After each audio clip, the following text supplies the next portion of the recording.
بسم اللہ الرحمن الرحیم نحمدہ ونصلی علی رسولہ الکریم اما بعد۔ انتہائی معذرت،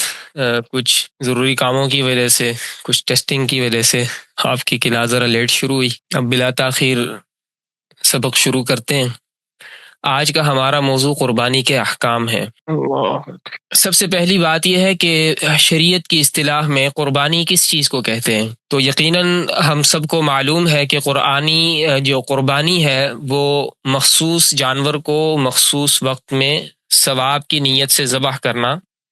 قربانی کہلاتا ہے، یعنی خاص قسم کا جانور اور خاص عمر کا جانور۔ انشاءاللہ اس کے حوالے سے تفسیر آپ سے عرض کرتے ہیں۔ قربانی کس پر واجب ہے اور کس پر واجب نہیں ہے، اس کا معیار کیا ہے، اس کی شرائط کیا ہے؟ تو سب سے پہلی بات کہ قربانی کے واجب ہونے کی جو پہلی شرط ہے وہ ہے مسلمان ہونا۔ کافر پہ قربانی واجب نہیں ہے، قربانی ثواب کا کام ہے، کافر ثواب کا اہل نہیں ہوتا، اس لیے مسلمان پر قربانی واجب ہے۔ اور یہ بھی بات یاد رکھیں کہ یہ ضروری نہیں ہے کہ کوئی بندہ قربانی کے تمام دنوں میں مسلمان ہو، یعنی 10 ذی الحجہ سے لے کے 12ویں ذی الحجہ کی غروب آفتاب تک کوئی مسلمان ہو، یہ ضروری نہیں ہے۔ بلکہ اگر کوئی بندہ قربانی کے دنوں کے شروع میں تو کافر تھا اور قربانی کا وقت ختم ہونے سے پہلے وہ مسلمان ہو گیا، اور اس کے اندر قربانی کی باقی شرائط بھی جو ابھی آپ سے عرض کریں گے اگر وہ اس میں پائی جاتی ہیں تو اس کے اوپر قربانی واجب ہوگی۔ اور دوسری جو شرط ہے قربانی کے واجب ہونے کی وہ ہے آزاد ہونا، اور الحمدللہ ہم سب جو ہے وہ آزاد ہیں اس وقت۔ تقریباً غلامی کا وہ سلسلہ اس وقت نہیں ہے آج کل، تو اس حوالے سے اس پر تفصیلی سے اس وجہ سے گفتگو نہیں کرتے۔ اور اسی طرح قربانی کی شرائط میں سے ایک ہے مقیم ہونا۔ مسافر پہ قربانی نہیں ہوتی، مسافر پہ قربانی نہیں ہے، یعنی مسافر وہ بندہ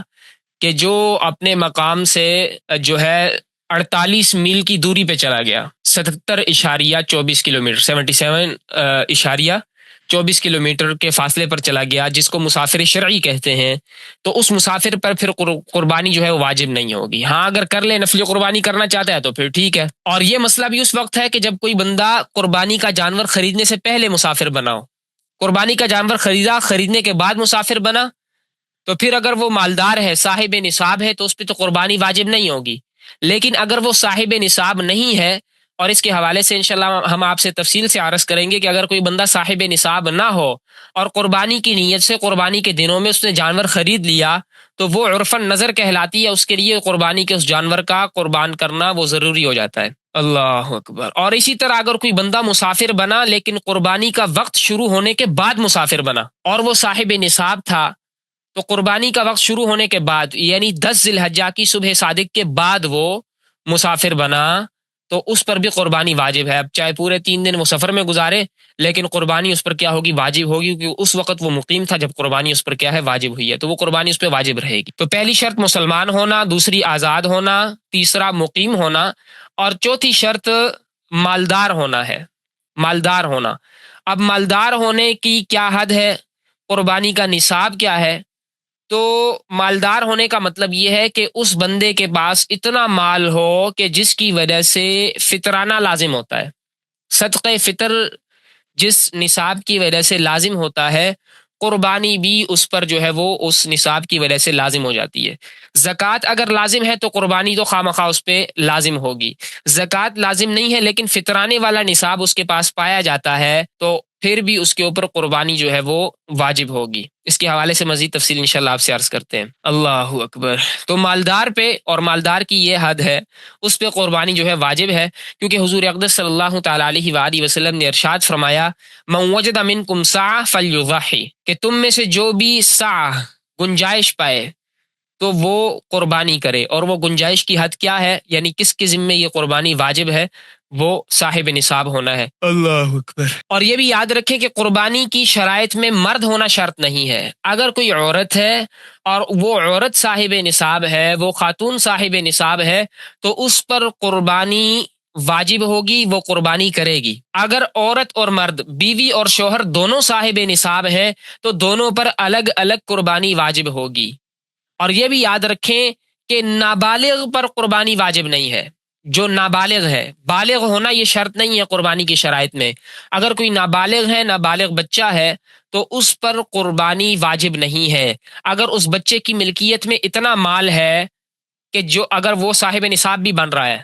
تب بھی اس بچے کے مال میں سے قربانی نہیں کی جائے گی، نابالغ پہ قربانی واجب نہیں ہے۔ دوسری بات آتی ہے کہ قربانی واجب ہونے کا وقت کیا ہے، تو قربانی واجب ہونے کا وقت وہ ایام النحر ہیں، یعنی عید الاضحیٰ کے جو ایام ہوتے ہیں، عید کے ایام آنے سے پہلے قربانی واجب نہیں ہوتی۔ اور عید کے ایام کون سے ہیں؟ 3 دن ہیں، 10 ذی الحجہ کی صبح صادق سے لے کے 12 ذی الحجہ کے سورج غروب ہونے تک، یہ جو اوقات ہیں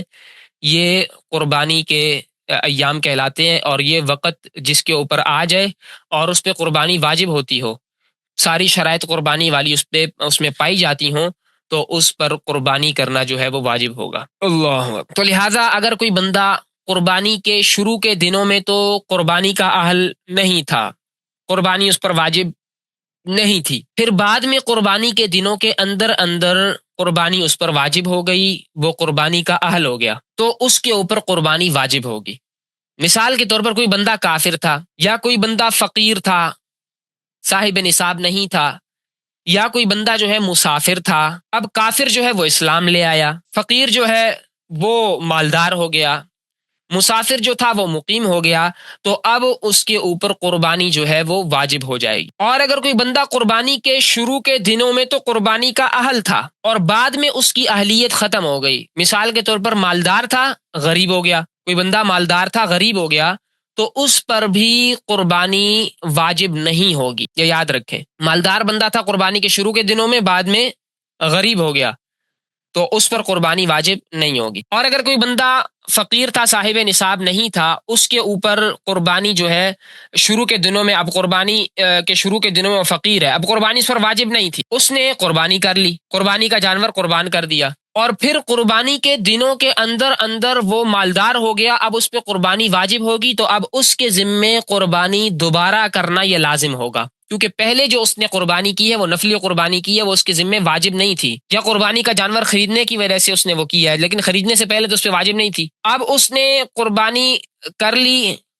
واجب قربانی اس نے اپنے ذمے سے ادا نہیں کی، بعد میں وہ سبب پایا گیا، مالدار ہو گیا، کہیں سے اس کو مال مل گیا، وہ امیر ہو گیا، تو اب اس کے ذمے قربانی کرنا وہ کیا ہوگا؟ واجب ہوگا، وہ دوسری قربانی کرے گا۔ اور اگر کسی کے ذمے قربانی واجب تھی، اس نے قربانی نہیں کی، قربانی کے ایام گزر گئے، کسی وجہ سے بھی قربانی نہیں کر سکا، یا جان بوجھ کے نہیں کی، نعوذ باللہ، پھر بعد میں وہ غریب ہو گیا اور اس کے پاس اب مال نہیں رہا، قربانی کے دن بھی گزر گئے ہیں، تو یاد رکھیں اس وجہ سے اس سے قربانی ساقط نہیں ہوگی، بلکہ ایک سالم بکری کی قیمت اس کے ذمے لازم ہوگی، جب بھی اسے قیمت ملے گی وہ اس قیمت کو صدقہ کرے گا۔ یہ خود کو میوٹ کر لیں، اللہ بھائی جس کی آواز آ رہی ہے خود کو میوٹ کر لیں، واٹس ایپ پہ جن کی آواز آ رہی ہے خود کو میوٹ کر لیں، اللہ اچھا جی۔ اور اسی طرح اگر کوئی بندہ قربانی کے دنوں میں مالدار تھا اور پھر قربانی کرنے سے پہلے ہی ان دنوں میں وہ فوت ہو گیا، تو قربانی کے دنوں میں ہی فوت ہو گیا قربانی کرنے سے پہلے، تو اس سے قربانی کا وجوب جو ہے وہ ساقط ہو جائے گا، قربانی اس کے ذمے واجب نہیں رہے گی۔ نصاب کے حوالے سے، قربانی کا نصاب جو ہے اس کے حوالے سے کچھ تفصیل سن لیں کہ قربانی جو ہے وہ ہر مقیم آزاد مسلمان عاقل بالغ مالک نصاب پر فرض ہے، عاقل بالغ مالک نصاب پر فرض ہے، بالغ ہونا یہ اس کے لیے شرط ہے، نابالغ پر قربانی واجب نہیں ہے۔ شاید میں پہلے تعبیر میں نے کچھ چینج کر دی تھی، لیکن مسئلہ اس حوالے سے صحیح بتلایا تھا، تو نابالغ کے مال سے قربانی نہیں کی جائے گی۔ اب جو صاحب نصاب ہے، مالک نصاب اب کسے کہا جاتا ہے؟ تو مالک نصاب وہ بندہ ہے کہ جس کے پاس حاجت اصلیہ سے زائد جو اسباب خانہ داری ہوتے ہیں نا، گھرداری کے جو اسباب ہوتے ہیں، مثلا برتن ہیں، کپڑے ہیں، یا جو حاجت اصلیہ سے جڑی ہوئی چیزیں ہوتی ہیں، ان کے علاوہ اگر کسی کے پاس 52.5 تولہ چاندی کی قیمت جتنے پیسے ہیں، یا اتنا اس کے پاس مال تجارت ہے، یا مال تجارت کے علاوہ اور کوئی سامان ہے جو ضرورت سے زائد ہے، حاجت اصلیہ سے زائد ہے، جس کی قیمت 52.5 تولہ چاندی کو پہنچتی ہے، اگر کچھ پیسے ہیں اور کچھ زائد سامان ہے، ان کی قیمت ملا کے 52.5 تولہ چاندی کو پہنچتی ہے، یا کچھ سونا اور کچھ چاندی ہے، ملا کے قیمت 52.5 تولہ چاندی کو پہنچتی ہے، تو اس پر قربانی جو ہے وہ واجب ہوگی۔ تو یہ صاحب نصاب جیسے کہ فطرانے کے اندر ہوتا ہے، اور اس مال کے اوپر سال گزرنا بھی ضروری نہیں ہے، یہ اگر کسی کے پاس آگے قربانی کے دنوں میں ہی آگے، اب سال گزرنا ضروری نہیں، اس پر قربانی واجب ہو جائے گی، جیسا کہ آپ کو بتلایا۔ اللہ قربانی کے جانور یاد رکھیں 5 قسم کے جانوروں کی قربانی جو ہے وہ درست ہے: بکری، بھیڑ، اونٹ، گائے اور بھینس۔ تو بکری بکرا ہو گئے، بھیڑ وغیرہ ہو گئے، اونٹ ہو گیا اونٹنی ہو گئی، گائے بیل ہو گئے، بھینس اور بھینسا، یہ جتنے ہیں ان کی قربانی درست ہے۔ ان 5 قسموں کے علاوہ اور کسی قسم سے قربانی جو ہے وہ نہیں کی جائے گی۔ اللہ، اب ان میں سے جو بکری اور بھیڑ ہے ان کے لیے یہ ضروری ہے کہ ان کے اوپر 1 سال گزر چکا ہو اور ان کا دوسرا سال شروع ہو۔ یہ کم سے کم عمر ہے، 1 سال سے کم عمر کے بکری کی اور 1 سال سے کم عمر کے بھیڑ کی، چاہے 2-3 دن ہی چھوٹا ہو 1 سال سے، تب بھی اس کی قربانی نہیں ہو سکتی۔ خود کو میوٹ کر لیں بھائی، آواز بار بار آپ کی آ رہی ہے، یہ اس کی احتیاط کیا کریں، آپ کی وجہ سے کافی لوگوں کو پھر پریشانی کا سامنا ہوتا ہے۔ اللہ اکبر۔ تو 1 سال یہ کم سے کم عمر ہے، 1 سال ختم ہو کے دوسرا سال شروع ہو جائے، یہ کم سے کم عمر ہے بکری اور بھیڑ کی۔ لیکن اگر کوئی ایسا بھیڑ ہے جو 8 یا 9 مہینے کا ہے کہ اگر اسے 1 سال سے زائد کے بھیڑ بکریوں میں چھوڑا جائے تو وہ ان سے کم عمر نہیں نظر آتا۔ ایسا بھیڑ کہ جو 1 سال سے کم ہے، 8 یا 9 مہینے کا ہے،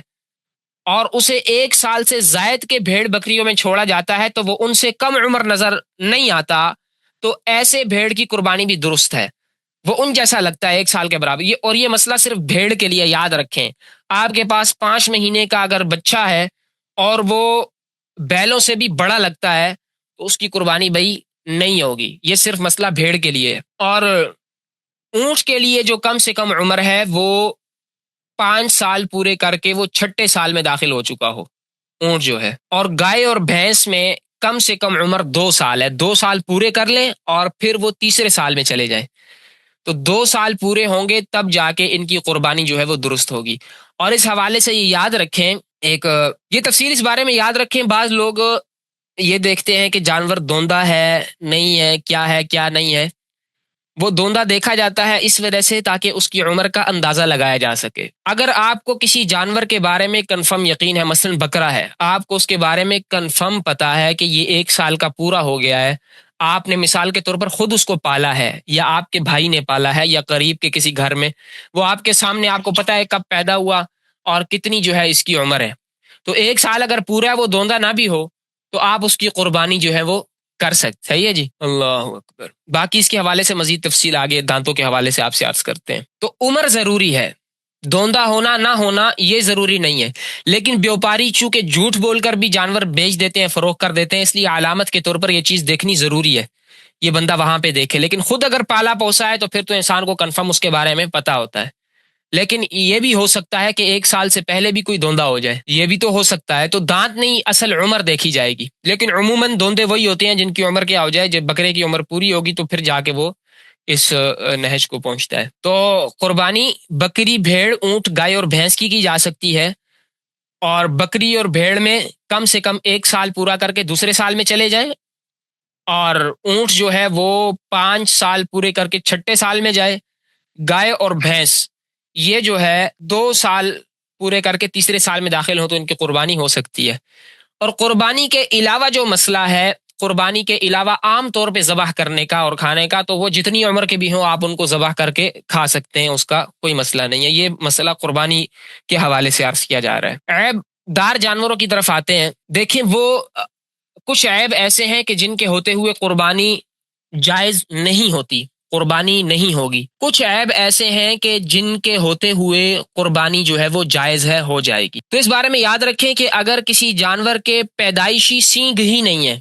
پیدائشی سر پہ سینگ ہی نہیں ہے، تو اس کی قربانی جائز ہے، پیدائشی اگر سینگ نہ ہو۔ یا اسی طرح کوئی جانور جو ہے وہ خسی ہے تو اس کی قربانی بھی جائز ہوگی، بلکہ بہتر ہوتی ہے اگر کوئی بکرا ایسا ہے، کوئی دمبا ایسا ہے۔ نبی اکرم صلی اللہ تعالیٰ علیہ وآلہ وسلم نے ایسے 2 مینڈوں کی قربانی فرمائی ہے، تو اس کے ہوتے ہوئے قربانی درست ہے۔ اسی طرح اگر کوئی جانور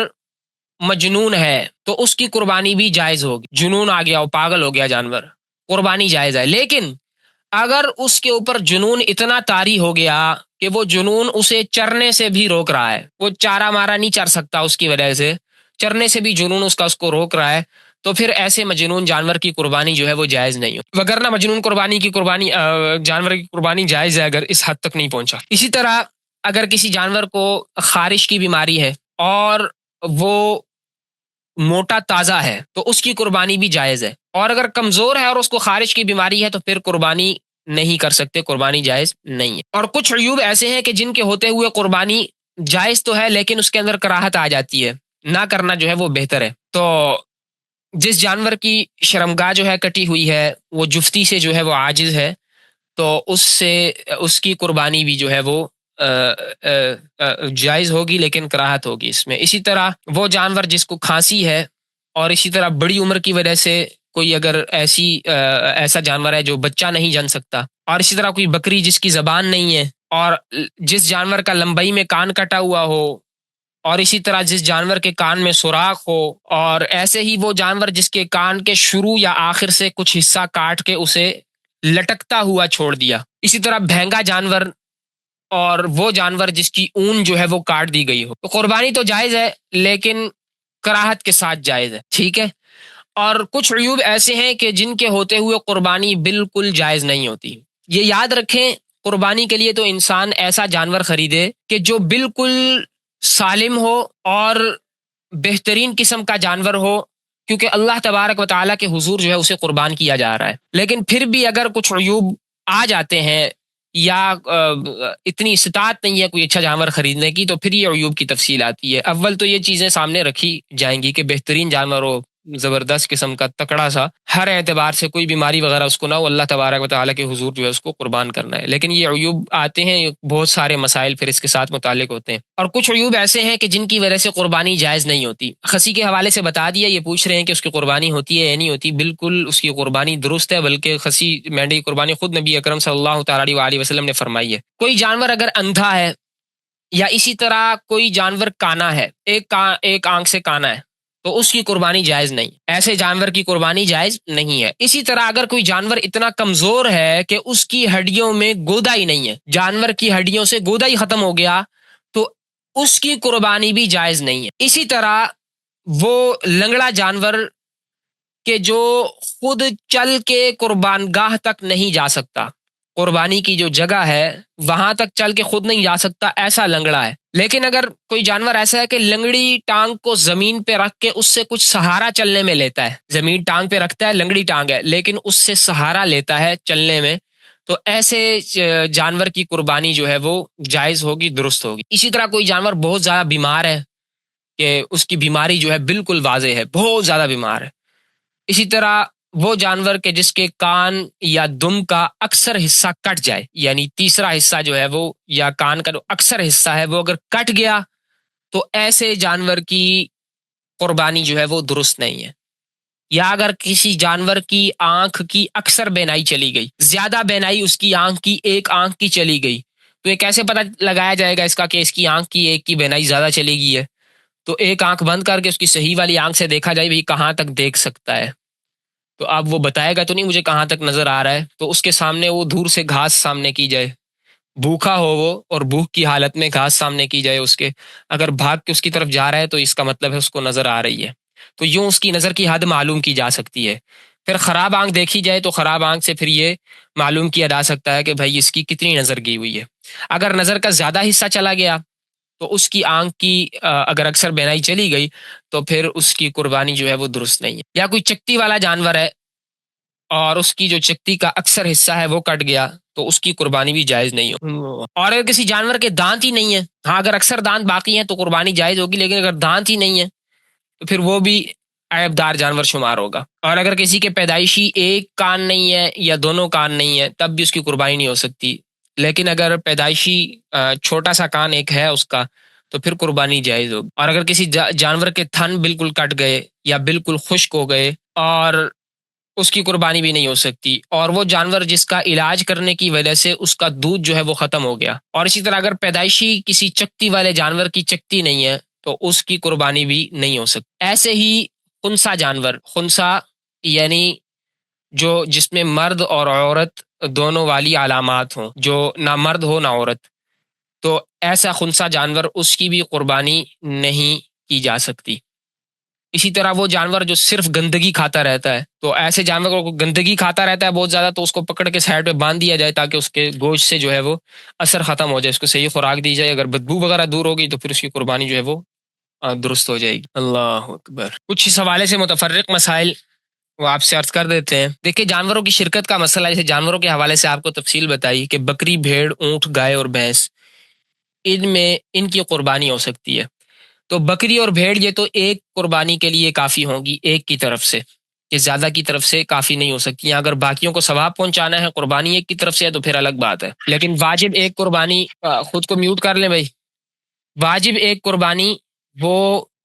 جو بکری وغیرہ ہے وہ ایک کی طرف سے ہی ادا ہوگی۔ اسی طرح بھیڑ اور اونٹ اور گائے بھینس، اس میں 7 حصے جو ہیں وہ کیے جا سکتے ہیں، اور اس میں بھی شرکت کے لیے ہر شریک کی عبادت کی نیت ضروری ہے۔ قربانی میں شرکت کے لیے ہر شریک کی جو نیت ہوگی وہ عبادت کی نیت ہوگی۔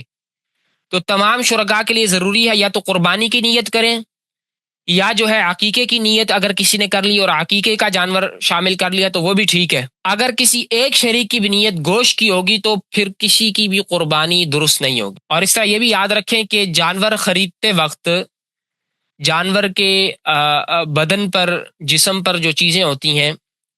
ان کا صدقہ کرنا مستحب ہے۔ تو جو رسی ہو گئی، اسی طرح قلادہ وغیرہ ہو گیا، بالی وغیرہ جانور کے بدن پر جو ہوتے ہیں، تو ذبح کرنے کے بعد ان سب کا صدقہ کرنا وہ مستحب ہے۔ خود بھی انسان استعمال کر سکتا ہے، لیکن اگر انہیں فروخت کر دیا تو فروخت کرنے کے بعد اس کی قیمت صدقہ کرنا جو ہے واجب ہوگا، جیسا کہ گوشت کا حکم ہے کہ گوشت کو بھی کیا کیا جاتا ہے، اگر کسی نے بیچ دیا تو اس کی قیمت اسے پھر صدقہ کرنا واجب ہوتا ہے۔ اسی طرح جو کھال ہو گئی، کھال بھی اگر کسی نے بیچ دی تو اس کی قیمت صدقہ کرنا واجب ہے۔ کھال کو اپنے استعمال میں لا سکتا ہے، لیکن اگر بیچا تو پھر کیا کرنا پڑے گا، اس کو ساری قیمت جو ہے وہ صدقہ کرنی پڑے گی۔ لیکن اگر جانور خریدنے کے بعد کسی نے اپنی رسی وغیرہ جو استعمال کی ہے اس کے لیے صدقے کا حکم نہیں ہے۔ تو جو جانور خریدتے وقت جو رسی وغیرہ اس کے اوپر موجود تھی یا جو قلادہ وغیرہ اس کے اوپر موجود تھا، ہار وغیرہ، وہ ان کا صدقہ کرنا جانور ذبح کرنے کے بعد کیا ہے، مستحب ہے۔ قربانی کو ذبح کرنے کے حوالے سے یہ سمجھ لیں، پہلی بات تو یہ ہے کہ قربانی کو اپنے ہاتھ سے ذبح کرنا، یہ خود اپنی قربانی کو یہ بہتر ہوتا ہے۔ اگر کسی کو خود ذبح کرنا نہیں آتا تو پھر دوسرے سے ذبح کروا لیں۔ اگر کوئی خاتون ہے وہ بھی اگر ذبح اچھے طریقے سے کرنا جانتی ہیں، انہیں ذبح کرنا آتا ہے، تو وہ جانور کو کیا کریں، ذبح کر سکتی ہیں۔ اور ذبح کے وقت وہاں جانور کے سامنے پھر اگر خود ذبح نہیں کر رہی، کسی اور سے کروا رہی ہیں، کوئی خاتون یا کوئی مرد، تو بہتر یہ ہے کہ پھر قربانی کے ذبح کے کرتے وقت جب وہ ذبح ہو رہا ہے تو سامنے کھڑی ہو جائے۔ اگر پردے کی وجہ سے خاتون سامنے کھڑی نہیں ہو سکتی تو پھر بھی کوئی مسئلہ نہیں ہے۔ اگر کوئی مرد ہے، کوئی اور کہیں اور مصروف تھا یا کوئی اور معاملہ تھا، وہ بھی اپنی قربانی پہ حاضر نہیں ہو سکا، تو پھر بھی اس کا کوئی مسئلہ نہیں ہے۔ حضرت فاطمہ رضی اللہ تعالیٰ عنہ کو آپ صلی اللہ علیہ وسلم نے فرمایا تھا کہ کھڑی ہو کر اپنی قربانی کو دیکھو۔ اور قربانی کرتے وقت زبان سے نیت پڑھنا یہ بھی ضروری نہیں ہے۔ اگر دل میں خیال آ گیا کہ بس قربانی کر رہے ہیں اور زبان سے کچھ نہیں پڑھا، بس بسم اللہ اللہ اکبر کہہ کے ذبح کر دیا، تو قربانی ہو جائے گی۔ لیکن اگر دعا پڑھ لی جائے، انی وجہت وجہ للذی فطر السماوات والارض حنیفا وما انا من المشرکین ان صلاتی ونسکی ومحیای ومماتی للہ رب العالمین لا شریک لہ وبذالک امرت وانا من المسلمین اللہم منک ولک، اور بسم اللہ اللہ اکبر کہہ کے اگر ذبح کر لیا جائے تو یہ بہتر ہے۔ اور اسی طرح اللہم تقبلہ منی کما تقبلت من حبیبک محمد وخلیلک ابراہیم علیہ الصلوۃ والسلام، کہ یا اللہ یہ قربانی میری طرف سے قبول کر لیں، جیسا کہ آپ نے نبی اکرم صلی اللہ علیہ وسلم کی اور اپنے خلیل حضرت ابراہیم علیہ الصلوۃ والسلام کی قربانی کو جو ہے آپ نے قبول کیا تھا، ہماری طرف سے بھی جو ہے اس قربانی کو قبول فرما لیں۔ اللہ۔ بہرحال قربانی کے جانور کو اگر ذبح کرنے والے 2 افراد ہیں، یاد رکھیں، مثلا بعض مرتبہ ایسا ہوتا ہے ایک چھری چلا رہا ہوتا ہے تو دوسرا اس کا معاون ہو جاتا ہے چھری چلانے میں، تو دونوں کو بسم اللہ پڑھنا ضروری ہے، دونوں کے لیے ضروری ہے کہ بسم اللہ پڑھیں۔ اور قربانی کا جو کاٹنے کی جگہ ہے، گلا کاٹنے کی، وہ حلق اور لبہ، جو ہڈی نظر آتی ہے سینے کی، یہ اس کے درمیان سے قربانی کے جانور کو ذبح کیا جائے گا۔ اور ذبح کرنے میں جو رگیں اور نالیاں کاٹی جائیں گی وہ ٹوٹل 4 ہیں، حلقوم، مری اور ودجین،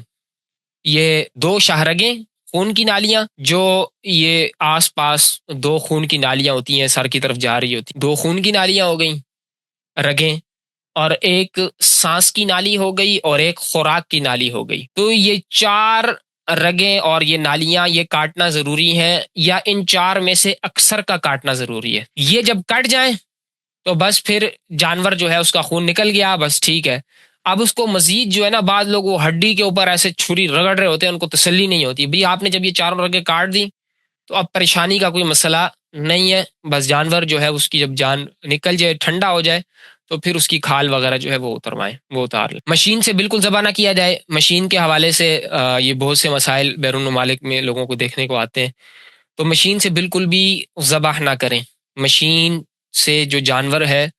اس کے حوالے سے کافی تفصیل ہے، اکثر جو ہے وہ جو آج کل عموماً جو طریقہ چل رہا ہے اس میں کوئی حلال نہیں ہو، تو اس حوالے سے کچھ تفصیلی احکامات بھی ہیں، تو بہرحال مشین سے ذبح نہ کیا جائے۔ تو یہ جانور کو ذبح کر لیا، اور ذبح کرنے کے لیے سارے مل کر اس کو پکڑیں اور مل کے اگر تکبیر کہیں تو کیا ہی بات ہے۔ حضرت ابو الاسود سلمی رضی اللہ تعالیٰ عنہ فرماتے ہیں کہ ہم ایک سفر میں تھے، نبی اکرم صلی اللہ تعالیٰ علیہ وآلہ وسلم ہمارے ساتھ تھے، تو اب عید الاضحیٰ کی قربانی کا وقت آ گیا۔ اب سفر میں تھے، اب مسافر پر تو قربانی واجب نہیں ہوتی لیکن کر لے تو بہتر ہے۔ اب یہ بندے تھے، اب انہوں نے ایک ایک درہم، حضرات صحابہ کرام اور نبی اکرم صلی اللہ تعالیٰ علیہ وآلہ وسلم، ان حضرات نے ایک ایک درہم جمع کیا، 7 درہم جمع کر کے انہوں نے ایک جو ہے وہ جانور خریدا، غالباً گائے خریدی تھی، بہرحال ایک جانور خریدا، اور پھر دو نے پاؤں پکڑ لیے، دو نے دوسرے ہاتھ پکڑ لیے، اور اس طرح ایک نے جو ہے وہ اس کو جانور کو جو ہے وہ ذبح کیا، تو سب نے مل کے اس کو پکڑا اور سب نے جو ہے اس کے اوپر پھر تکبیر پڑھی اور جانور کو قربان کیا گیا۔ تو اس سے ایک تو یہ ثابت ہوتا ہے کہ 7 حصے ہوتے ہیں، اور پھر دوسرا یہ کہ ذبح کے اندر سارے افراد جو ہیں وہ اس کو لٹانے گرانے میں سب ساتھ شریک ہوں۔ بعض مرتبہ ایسے ہوتا ہے کہ جانور کو ذبح کے لیے لٹا رہے ہوتے ہیں، گرا رہے ہوتے ہیں، تو اس جانور کے اندر کوئی عیب پیدا ہو جاتا ہے، تو لٹانے کی وجہ سے جو اس وقت اس کو لٹا رہے ہیں، جانور بعض مرتبہ بدک رہا ہوتا ہے، بڑا خطرناک ہوتا ہے،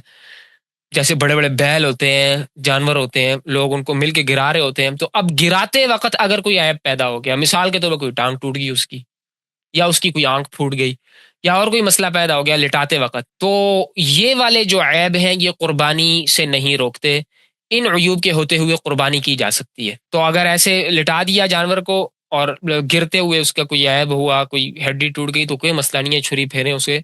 وہ اللہ تعالیٰ کے ہاں وہ قربانی جو ہے وہ قبول ہو۔ ایک مسئلہ اور یاد رکھیں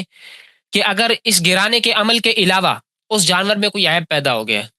تو اگر وہ واجب قربانی ہے کسی صاحب نصاب کی، مثلا بکرا خریدا اور وہ بکرے کی آنکھ جو ہے وہ پھوٹ گئی، وہ کانا ہو گیا، آنکھ اس کی پھوٹ گئی، اس کو ایک آنکھ سے نظر ہی نہیں آتا، تو اب اس کی قربانی صاحب نصاب نہیں کر سکتا۔ یاد رکھیں جیسے پہلے آپ کو بتایا، جس بندے کے جو صاحب نصاب نہیں ہے، اگر وہ کوئی قربانی خریدتا ہے تو قربانی خریدنے سے، اگر وہ عید الاضحیٰ کے ایام میں خریدے گا تو قربانی خریدنے سے وہ اس کے ذمے قربانی وہ نظر کی طرح ہوتی ہے، اس کے ذمے وہی قربانی ذبح کرنا واجب ہو جاتا ہے اس بندے پر جو صاحب نصاب نہیں ہے۔ تو اگر اس میں کوئی عیب بھی پیدا ہو رہا ہے نا، وہ اسی کو قربان کرے گا، لیکن اگر کوئی صاحب نصاب ہے جس پر قربانی واجب تھی، اس کی قربانی کے جانور میں اگر کوئی ایسا عیب پیدا ہو جاتا ہے جس کی وجہ سے قربانی درست نہیں ہے، تو وہ پھر جانور تبدیل کرے گا، اس جانور کی جگہ دوسرے جانور کو قربان کرے گا۔ اسی طرح اس سے یہ مسئلہ بھی سمجھ آیا کہ اگر ایک مرتبہ اس نے کوئی جانور کو تبدیل کر لیا، ایک جانور خریدا تھا پھر اس کو بیچ کے دوسرا جانور لے لیا، تو جو صاحب نصاب ہے وہ ایسا کر سکتا ہے، کیونکہ وہ نظر کے حکم میں نہیں ہوگی اس کی قربانی، وہ اپنی قربانی کو تبدیل بھی کر سکتا ہے، دوسری قربانی لے کے اس کو ذبح کر دے۔ لیکن کوئی فقیر آدمی ہے، اس نے اگر کوئی قربانی خریدی تو اس کے ذمے اسی قربانی کو قربان کرنا جو ہے وہ لازم ہوتا ہے کہ بس اس قربانی کو وہ کیا کرے، قربان کرے۔ تو اگر کوئی ایسا عیب پیدا ہوتا ہے صاحب نصاب کے پاس کہ جو قربانی سے مانے ہے،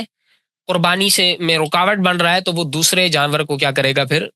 خریدے گا۔ اللہ، بعض مرتبہ جانور بدک جاتا ہے، جیسے عموماً علاقوں میں دیکھا جاتا ہے کہ جانور بدک رہا ہے، بھاگ رہا ہے، ادھر ادھر نکل جاتا ہے، تو اس کے حوالے سے یہ یاد رکھیں کہ اس جانور کی ذبح پھر ذبح اضطراری ہوتی ہے، یعنی کوئی جانور بدک گیا، ہاتھ نہیں آ رہا، اور اس کو عام اس رائج طریقے پر اس کو ذبح نہیں کیا جا سکتا، تو پھر اس کا ذبح جو ہوگا وہ پھر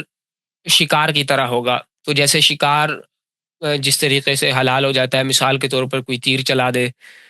یا کوئی دھاری دھار چیز اس کو مارے جس کی وجہ سے وہ زخمی ہو اور پھر اس پر قدرت پانے سے پہلے پہلے ہی وہ کیا ہو جائے، مر جائے وہ جانور، تو وہ حلال ہوتا ہے، بشرط یہ ہے کہ جو چیز پھینکی ہے وہ بسم اللہ پڑھ کے پھینکی ہو۔ تو اگر آپ کے پاس کوئی دھاری دھار چیز ہے، یہ بندوق کی گولی وغیرہ یہ نہیں، اگر بندوق کی گولی سے مارا وہ مر گیا تو پھر وہ نہیں حلال ہوتا، اگر مار کے اگر وہ گرا اور پھر آپ نے جا کے ذبح کیا، ذبح سے وہ مرا تو پھر وہ حلال ہوگا۔ تو بہرحال کوئی دھاری دھار چیز جو ہے وہ اس کو ماری جائے، اس کے ذریعے سے جو ہے وہ جانور، یعنی جو چیز اس کو چیرے، اپنی دب سے اس کو نہ مارے بلکہ اس کو چیر کے اس کا خون نکال کے جانور کا، اس سے وہ اگر مرتا ہے تو پھر وہ ذبح اضطراری میں حلال ہوتا ہے۔ تو ایسے جانوروں کے لیے پھر ذبح جو ہوتی ہے وہ ذبح اضطراری ہوتی ہے۔ اللہ اکبر۔ اور گوشت جو تقسیم کرنا ہے، تقسیم کے حوالے سے یہ یاد رکھیں کہ اندازاً گوشت کو جو ہے وہ تقسیم نہ کیا جائے۔ بعض لوگ اندازے سے تقسیم کرتے ہیں، اندازے میں شبہ ربا سود کا اس میں وہ آ جاتا ہے، کیونکہ گوشت کے بدلے گوشت کی تقسیم ہو رہی ہوتی ہے، کہیں پر کم ہو جاتا ہے، کہیں پر زیادہ ہو جاتا ہے۔ اگر اندازے سے بالفرض تقسیم کرنا بھی ہے تو پھر اس کا طریقہ یہ ہے کہ ایک طرف جو ہے گوشت میں پائے اور سری کچھ ملا لی جائے، سب حصوں میں یہ پائے وغیرہ اور سری وغیرہ یہ اگر مل جائیں گے تو اس صورت میں پھر کیا ہو جائے گا کہ جو پائے ہیں اور سری ہے، یوں سمجھا جائے گا دونوں مثلا دو حصے ہیں، دونوں میں پائے اور سری ہے اور باقی گوشت ہے، تو گوشت کو دوسرے کے حصے کے پائے اور سری کے بدلے میں اور اس کے گوشت کو اس کے حصے کے پائے اور سری کے بدلے میں، یعنی خلاف جنس کے بدلے میں تبادلہ سمجھ لیا جائے گا، تو ایسے کر لیا جائے۔ لیکن بہترین صورت یہ ہے کہ آپ تول کے وزن کر کے ہر ایک کو برابر برابر جو ہے وہ گوشت تقسیم کیا جائے۔ تو اکثر لوگ اس تقسیم کے اندر جو ہے وہ بے احتیاطی کر لیتے ہیں۔ لیکن اگر کہیں ایسا ہے، مثال کے طور پر ایک ہی گھر میں 7 بھائی ہیں، 7 پہ قربانی واجب تھی، یا 2-3 پہ واجب تھی، باقیوں نے نفلی قربانی کا حصہ ڈالا، وہ نفلی قربانی کا حصہ ڈال کے اگر قربانی کرتے ہیں اور آپس کی رضامندی سے وہ گوشت تقسیم نہیں کرنا چاہتے، اکٹھے کھانا چاہتے ہیں، تو بس ٹھیک ہے، کوئی مسئلہ نہیں ہے، وہ اکٹھے رکھیں، گوشت تقسیم نہ کریں اور یوں ہی گوشت جو ہے وہ اکٹھے کھا لیں۔ لیکن اگر تقسیم کیا تو پھر ان چیزوں کا لحاظ رکھنا جو ہے وہ ضروری ہوگا۔ اللہ اکبر کبیرہ۔ بعض مرتبہ ایسے ہوتا ہے کہ 6 بندے کسی قربانی میں شریک ہو گئے اور 7ویں بندے کو اپنے ساتھ شریک کرنا چاہتے ہیں، تو وہ سارے مل ملا کے تھوڑے تھوڑے پیسے دے کے 7ویں حصے کو خرید لیتے ہیں۔ تو اس حوالے سے دیکھیں یہ صورت آپ نے اختیار کرنی ہے، یا کچھ بندے مل کے ایک حصہ خریدنا چاہتے ہیں، تو اس کے لیے صورت یہ ہوتی ہے کہ کسی ایک بندے کو وہ اپنی رقم کا مالک بنا دے، وہ ایک بندہ مالک بن جائے گا، وہ بندہ پھر وہ حصہ خریدے، کیونکہ قربانی میں یہ ضروری ہے کہ کسی بھی شریک کا حصہ 7ویں حصے سے کم نہ ہو۔ مثال کے طور کسی قربانی میں 7 آدمی شریک ہیں، 6 کا جو حصہ ہے وہ تھوڑا زیادہ ہے اور 7ویں کا کم ہے، اب یہ 7ویں حصے سے اس کا حصہ کم ہے تو اس کی قربانی نہیں ہوگی، کسی کی بھی جو ہے وہ قربانی نہیں ہو، کسی کا بھی 7ویں حصے سے حصہ کم نہ ہو۔ اور اسی طرح اگر کسی قربانی کے اندر جو ہے وہ مثال کے طور پر 6 بندے اس میں شریک ہیں، 5 بندے جو ہیں انہوں نے زیادہ حصے لیے اور چھٹے بندے کو مثلا 8واں حصہ دے رہے ہیں، تو 8واں حصہ اس کو کیوں مل رہا ہے؟ 8واں حصہ نہیں دیں گے بلکہ وہ 7واں حصہ خرید کے 7ویں حصے کا جو ہے وہ بنے گا، تب جا کے قربانی درست ہوگی۔ تو 7ویں حصے سے کم کسی کا حصہ نہیں ہونا چاہیے۔ تو اگر الگ الگ پیسے دیں گے تو الگ الگ پیسے نہیں دینے چاہیے، کسی ایک کو جو ہے وہ مالک بنا دیا جائے ایک حصے کے لیے۔ جیسے اولاد اپنے والد کے لیے قربانی کر رہی ہے مثال کے طور پر، یا 6 بندے ایک قربانی میں شریک ہیں، وہ نبی اکرم صلی اللہ تعالی وسلم کی طرف سے 7واں حصہ قربان کرنا چاہتے ہیں، تو وہ چاہیے کہ وہ رقم جمع کریں اور ایک کو مالک بنا دے، وہ اس حصے کو خریدے، اکیلا بندہ خریدے، تاکہ اس اکیلے کی وہ پھر قربانی اس کی ہوگی، ثواب نبی اکرم صلی اللہ تعالیٰ علیہ وسلم کو جو ہے اس کا پہنچا دیا جائے۔ اور حضور اکرم صلی اللہ تعالیٰ علیہ وسلم کی طرف سے قربانی کرنی چاہیے، ہر بندہ اس کی کوشش بھی کرے، اور اگر اپنی قربانی بھی کر رہے ہیں تو اس کے اندر ثواب کی نیت کر لیں کہ یہ اس کی ثواب کی نیت جو ہے وہ نبی اکرم صلی اللہ تعالیٰ علیہ وسلم کے لیے، تو جو جتنا اخلاص سے کرے گا اور جتنا زیادہ کرے گا اس کو اتنا جو ہے وہ فائدہ ملے گا۔ اور پھر قربانی کے جانوروں میں یہ دیکھا جائے گا کہ سب سے زیادہ وہ اچھا، یہ جو میں نے آپ کو حدیث سنائی تھی حضرت ابو الاسود سلمی والی، اس حدیث میں ایک یہ بھی آتا ہے کہ صحابہ نے کہا یا رسول اللہ 7 درہم کا ہم نے مہنگا جانور نہیں خرید لیا، تو حضور نے فرمایا کہ افضل قربانی وہ ہے جو مہنگی اور اچھے گوشت والی ہو، تو جس میں جتنا یعنی کہ زیادہ مال خرچ کر کے انسان اخلاص کے ساتھ اچھے گوشت والی قربانی خریدے گا، اللہ تبارک و تعالیٰ کے ہاں وہ انشاءاللہ اتنی افضل اور بہتر ہوگی۔ تو وہ ایسی قربانیاں کی جائیں اور نبی اکرم صلی اللہ علیہ وسلم کے لیے اصال ثواب کا بھی جو ہے اس میں اہتمام کیا جائے۔ قربانی کے سارے مسائل کا شاید استیعاب نہیں ہو سکا، لیکن جو ضروری مسائل تھے وہ آپ سے عرض کر دیے. باقی انشاءاللہ تبارک و تعالیٰ اس حوالے سے جو سوال و جواب ہوں گے وہ کل کی مجلس میں قربانی کے احکام کے حوالے سے جتنے سوال و جواب آپ کے ذہن میں ہوں یا جو سوال و جواب آپ جو ہیں وہ کرنا چاہتے ہوں تو اس کے لیے بہتر یہ ہے کہ ابھی سے مدرسے کے واٹس ایپ پہ آپ اپنے سوالات وغیرہ لکھ کے بھیج دیں. واٹس ایپ والے تو لازماً لکھ کے بھیجیں، اور یہ زوم میں بھی جو کلاس لے رہے ہیں وہ بھی لکھ کے بھیج دیں تاکہ بدنظمی پیدا نہ ہو، یا دوسرے کہیں پر بھی لوگ اگر سن رہے ہیں تو سوال لکھ کے بھیج دیں. انشاءاللہ تبارک و تعالیٰ اس کے حوالے سے پھر جوابات جو ہیں وہ آپ سے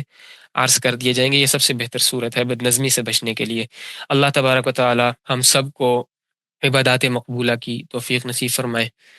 اور اپنی ہر خواہش اپنی رضامندی کے مطابق بنا دے. سبحانک اللہم و بحمدک نشہد ان لا الہ الا انت نستغفرک. السلام علیکم ورحمۃ اللہ وبرکاتہ.